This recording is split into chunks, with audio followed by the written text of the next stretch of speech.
안녕하세요, 항이자입니다.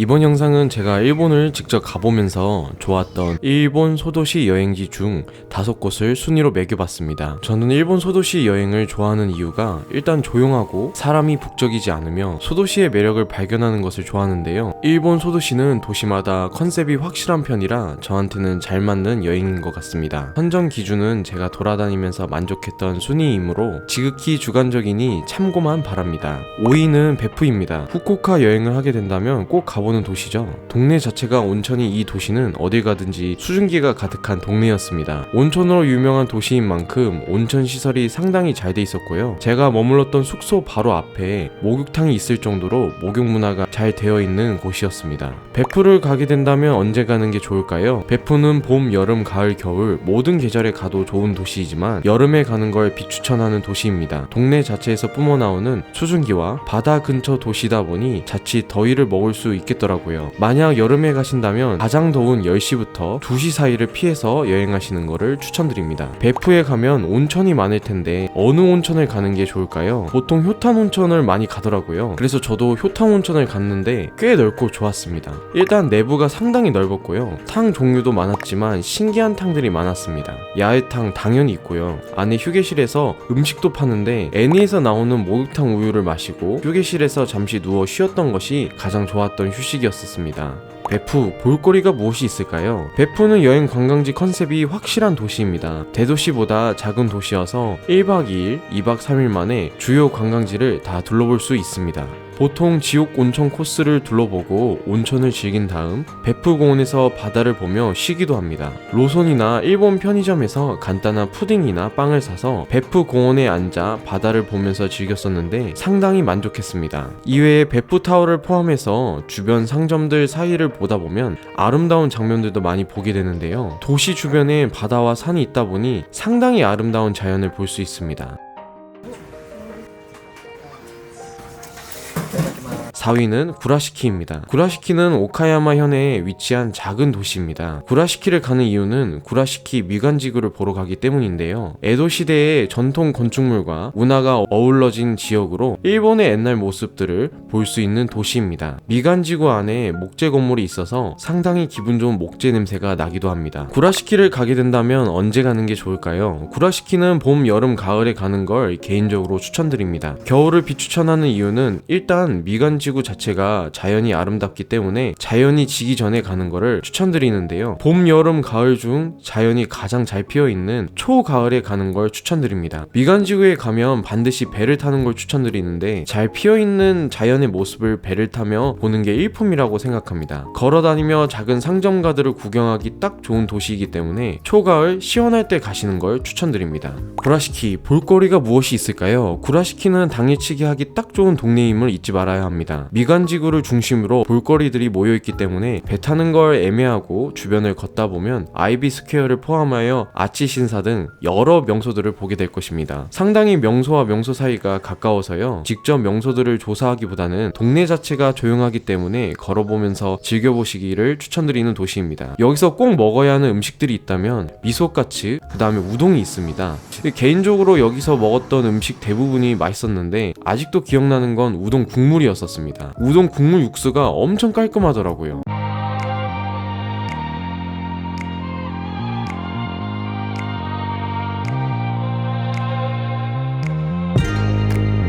3위는 유인입니다. 후쿠오카의 작은 온천 마을 유인. 대중적으로 이미 많이 알려져 있기 때문에 사람들이 계속해서 찾는 일본 소도시 중 하나라고 생각합니다. 아기자기하게 자연이 아울러 있고 테마가 확실한 곳이라서 일본 여행 계획 중인 지인들한테 유인을 많이 추천드립니다. 유인을 가게 된다면 언제 가는 게 좋을까요? 저는 개인적으로 4계절 모두 가기 좋은 도시라고 생각이 드는데요. 여름에 가는 걸 추천드립니다. 여름에 유인을 갔는데 다른 지역과 달리 시원하더라고요. 여름인데 덥지 않고 오히려 돌아다니기 딱 좋았습니다. 유인은 자연경관이 이쁘기 때문에 유우산을 반드시 가봐야 하는데요. 그러기 위해서는 4계절 중 가장 자연이 잘 피어있는 여름에 가시는 걸 추천드립니다. 겨울을 추천하는 경우도 있습니다. 유인에서 사시는 현지인 말을 따르면 길링코 호수에서 유일하게 수증기의 아름다움을 볼 수 있는 시기가 겨울이라고 합니다. 그렇다면 유인은 볼거리가 무엇이 있을까요? 사람들이 주로 유인을 오게 되면 보게 되는 게 대표적으로 3가지입니다. 유우산, 유노츠버 거리, 그리고 길링코 호수입니다. 하지만 저는 유인 외곽 지역을 탐방해보는 걸 추천드리는 편인데요. 유인의 대표 볼거리들을 다 본 다음 여유롭게 유인 외곽 지역을 보면 상당히 아름다운 자연을 볼 수 있습니다. 제가 머문 숙소 사장님께서 때마침 쉬는 날이라고 유인의 사람들이 안 가본 곳들도 데려가 주신 기억이 있는데요. 거기서 봤던 자연들이 상당히 아름다웠습니다.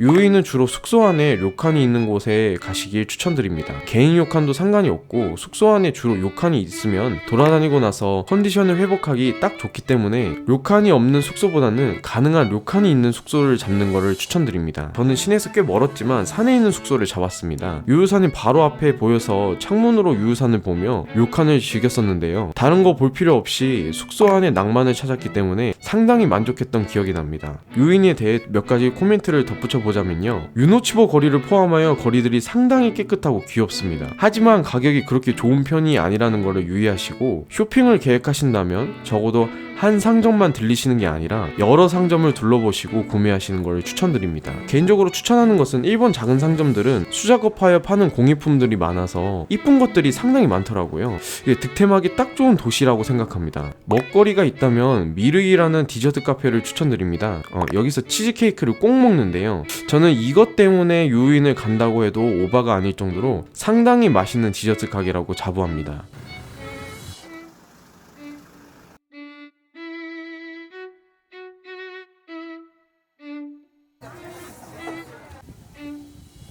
(2위는) 오노미치입니다. 일본 히로시마현에 위치한 오노미치는 매력 그 자체인 항구 도시인데요, 저는 기회가 좋아서 날씨가 엄청 좋을 때 이 도시를 방문하였습니다. 저는 오노미치를 갈 때 조사를 많이 안 하고 갔기 때문에 정보가 고양이와 맛집이 많은 곳이라는 키워드밖에 없었는데요, 정말 고양이와 맛집이 많은 동네면서 동네 자체가 너무 이뻤던 동네였습니다. 오노미치를 가게 된다면 언제 가는 게 좋나요? 여름, 가을에 가시는 걸 추천드립니다. 항구 도시다 보니까 봄, 겨울은 상당히 추울 것 같다는 생각이 들더라고요. 또 오노미치를 방문한다면 산을 한번 타야 하기 때문에 춥고 바람이 부는 날씨보다는 어느 정도 신선할 때 가는 게 좋겠다는 생각이 들었습니다. 저는 가을에 갔는데 조금 더 일찍 오면 좋았을 거라는 후회가 있었습니다. 소도시는 대도시와 다르게 상점들이나 볼거리들이 일찍 닫기 때문에 어두워지면 진짜 할 게 없습니다. 가을에 오니까 해가 상당히 빨라져서 좀 더 거리를 구경하고 싶었는데 많이 아쉽더라고요. 때문에 좀 늦여름이나 신선할 때 가면 딱 좋겠다는 생각이 들었습니다. 그렇다면 오노미치는 볼거리가 무엇이 있을까요? 오노미치는 아침에 케이블카 또는 등산을 해서 언덕 위에 산에 올라가시는 것을 추천드립니다. 센코치 절이라고 하는데, 일단 언덕 위에 올라가시면 오노미치 시내를 다 볼 수 있고 등산도 가파른 편이 아니어서 적당히 운동하는데 기분이 좋더라고요. 등산을 하고 나서 옆에 고양이의 길이라고 있습니다. 여기에 가면 고양이 조각상이나 그림들을 볼 수 있는데 실제로 여기 오면 귀여운 고양이들을 볼 수 있습니다.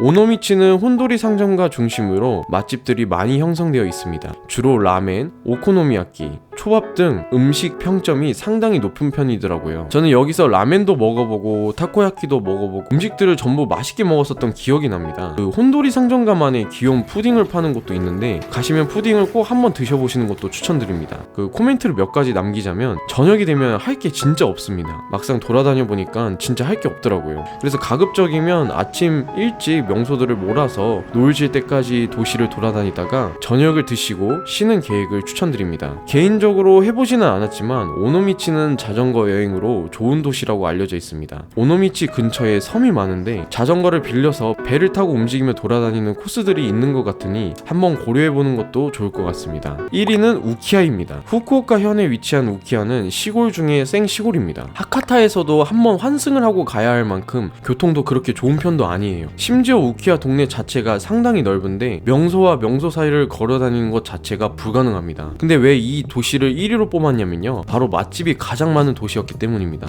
개인적으로 아무 기대 없이 이 여행지에서 3위를 잡고 쉬었는데 맛집 부분에서 가장 만족했던 동네였습니다. 우키하를 가게 된다면 언제 가는 게 좋을까요? 봄 또는 초가을에 가는 걸 추천드립니다. 여름, 겨울은 비추천하는 곳입니다. 일단 큰 숲이 없기 때문에 더위 먹기 딱 좋아서 여름은 비추천하고 렌트카나 자전거 없이 돌아다니기 힘든 도시이기 때문에 겨울은 더욱더 비추천합니다. 우키하를 오게 된다면 렌트카 빌려서 오거나 우키하 관광 유명 안내소에서 자전거를 빌려서 돌아다니시는 거를 추천드릴 정도로 맵이 넓기 때문에 따뜻하거나 시원할 때 오시는 거를 추천드려요. 우키야 볼거리가 무엇이 있을까요? 이나리 신사를 포함해서 우키야 동네 명소는 타 지역과 달리 상당히 적은 편이긴 합니다. 하지만 이 도시를 추천하는 이유는 여행 그 자체에 초점이 잘 맞춰져 있기 때문입니다. 동네 자체가 상당히 조용한 생시골인데요, 이곳에 곳곳에 숨겨져 있는 맛집을 찾아내는 게 이 도시의 매력 포인트가 아닐까 생각합니다. 예를 들면 자전거를 타고 이나리 신사를 갔다가 너무 더워서 근처에 빙수를 먹고 싶었는데 난생 처음 먹는 과일 빙수를 먹었고요, 아무 생각 없이 들어간 장어덮밥을 포함해서 현지 음식들이 담백하게 맛있었던 기억이 있습니다. 제가 일본에서 먹어본 가라아게 음식점 중 탑1이라고 뽑을 수 있는 곳이 이 도시에 있는데, 일본 여행하면서 아직까지도 여기만큼 맛있었던 곳은 없었습니다. 때문에 여행을 하신다면 맛집 찾는 것에 초점을 두고 조용하게 자연을 적당히 즐기면서 온천 있는 숙소에서 휴식을 취하시길 원하신다면 이 동네만큼 매력적인 동네는 없다고 생각합니다. 코멘트를 몇 가지 남겨보자면, 저는 별 마음 없이 단지 쉰다는 마인드로 아무것도 조사 없이 이 도시로 여행했기 때문에 지금 생각해보면 아쉬움이 많이 남은 편입니다. 때문에 나중에 다시 여행을 하고 싶은 도시 중 하나이고요, 만약에 다시 가게 된다면 반드시 렌터카를 빌려서 가야겠다는 도시입니다. 렌트카 없이 무모하게 갔다가 정말 엄청 고생했던 게 기억이 남아요.